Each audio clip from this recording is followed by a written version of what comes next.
Fala pessoal, eu quero falar sério com vocês hoje.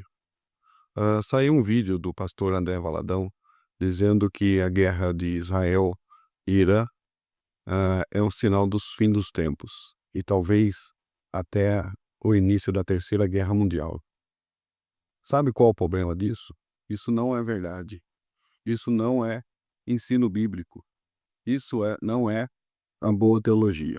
É com muito temor a Deus que eu preciso te alertar sobre o perigo desse tipo de mensagem, que gera mais medo do que fé, mais confusão do que entendimento, mais pânico do que esperança. Vamos ver o vídeo em questão e logo em seguida vamos esclarecer as coisas. Gente, eu tenho uma notícia mais do que urgente, né? Israel e o Irã estão se atacando, mas quase ninguém está falando sobre a profecia que significa esses múltiplos ataques agora, né? Mútuos ataques, né, que tem acontecido. É uma profecia sobre o fim dos tempos, né? Eu queria falar um pouco sobre isso, eu acredito nisso, né? Pode ser o início, por exemplo, de uma terceira guerra mundial ou o começo dessa profecia. São mais de 2.500 anos que ela foi escrita, né, no capítulo 38 de Ezequiel. A Bíblia menciona, né, a Pérsia, que hoje corresponde, né, nesses nossos dias, né, ao Irã moderno, como uma parte de uma futura aliança que se levantaria contra Israel nesses últimos dias. Essa coalizão, né, essa união que está unindo outros países. Muitos teólogos, por exemplo, acreditam que representa a Rússia, Turquia, Líbia, Sudão, né, essa área toda ali de cima, ali perto de Israel. E o objetivo dessa aliança, isso aí todo mundo sabe, que é destruir Israel. Mas Deus vai intervir, é o que diz a profecia. O texto bíblico fala sobre terremotos, fogo do céu, caos entre os invasores. Por quê? Porque é o próprio Deus quem vai estar defendendo Israel, mostrando para o mundo quem realmente está no controle. Então, nesse exato momento, Israel e Irã, né, eles estão literalmente se atacando. Isso não é só uma notícia urgente, pode ser um cumprimento da profecia bíblica diante dos nossos olhos.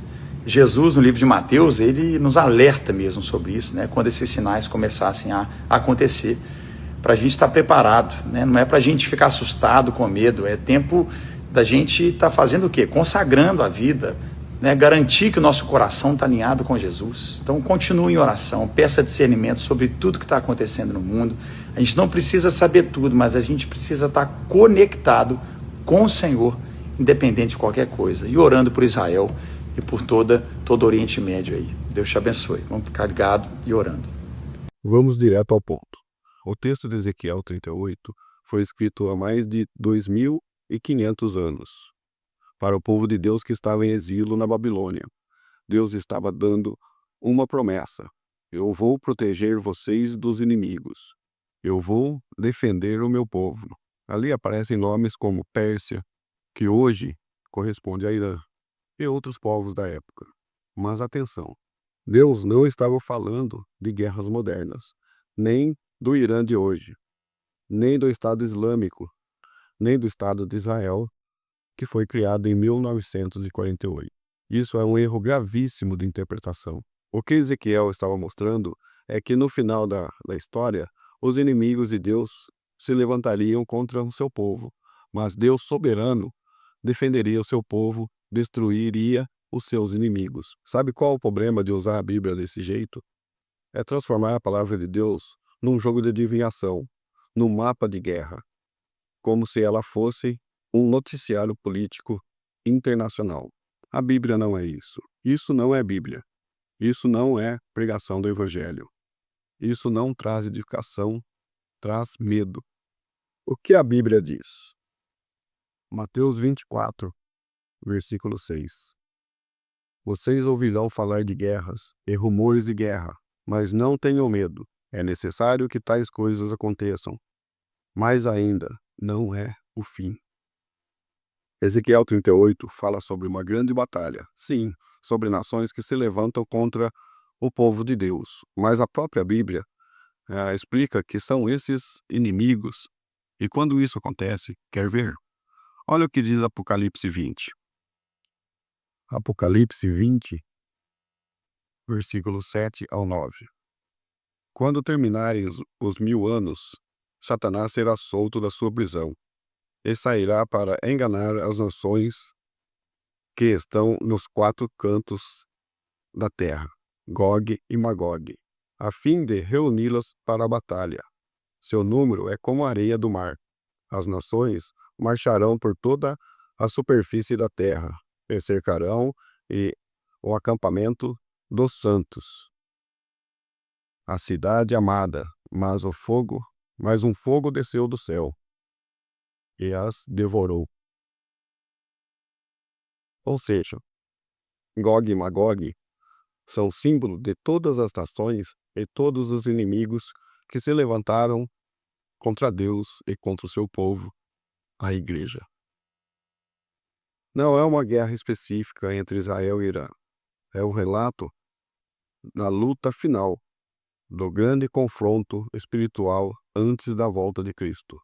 Quando um pastor, seja André Valadão ou qualquer outro, prega que esta guerra de agora é o cumprimento de Israel 38, ele está desviando você da mensagem principal da Bíblia, trocando o evangelho por teorias da conspiração, trocando a esperança em Cristo por medo do noticiário. A Bíblia não foi dada para isso. 2 Tessalonicenses, capítulo 2, versículo 2.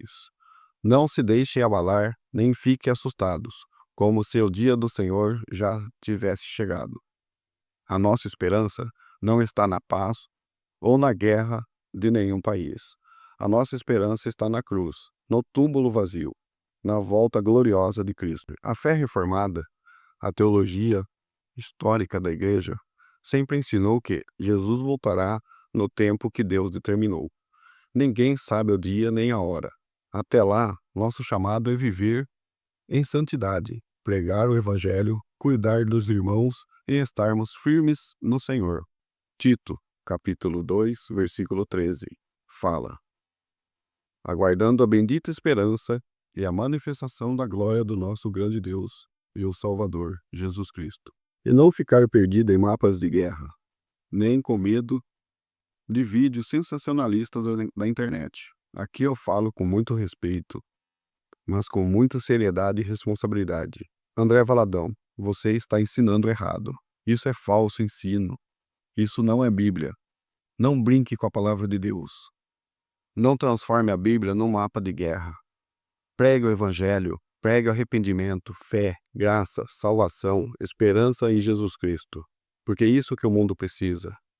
É só isso que salva. Ouçam bem. O mundo pode estar em guerra. Pode ter fome. Pode ter pestes, desastres, perseguições. Mas o nosso Deus ainda reina. Salmos 46:10 diz: aqueitai-vos, e sabeis que eu sou Deus. Nossa esperança não está em governos, não está em Israel, não está na ONU. Está em Jesus Cristo, que reina e voltará para buscar o seu povo. Nosso chamado é viver em santidade, pregar o evangelho, amar o próximo e esperar firme até a volta de Cristo. Se você ama a verdade da palavra, compartilhe esse vídeo. Vamos espalhar a Bíblia. Não pânico. Vamos espalhar o evangelho, não fake news proféticas.